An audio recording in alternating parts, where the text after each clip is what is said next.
Kaixo, Josune Imaz naiz, ikerlari predoktorala Atxukarron, neurona eta gliaren itzulpen lokala laborategian. Guk zelulek estimuluei erantzun emateko duten mekanismo espezifiko bat ikertzen dugu, itzulpen lokala deiturikoa, bereziki garrantzitsua gaixotasun neurodegeneratiboetan. Nire tesia, mikrogliaren itzulpen lokalari buruz da. Mikroglia nerviosistemako sistema immunitaria osatzen duen zelula garrantzitsuena da, eta zelula honek, o zelula mota hauek, anturari itzulpen lokalaren bidez nola erantzuten dioten, eta Alzheimerra bezalako gaixotasunen garapenean duen implikazioa aztertzen dut.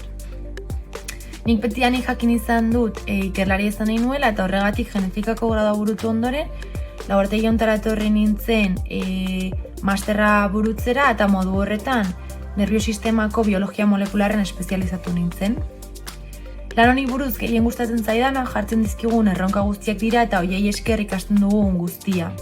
Baina dena ez da lana, niretzat oso garrantzitsua da familia eta lagunekin denbora pasatu ahal izatea eta gainera asko gustatzen zait aldudanean behintzat bidaiatzea.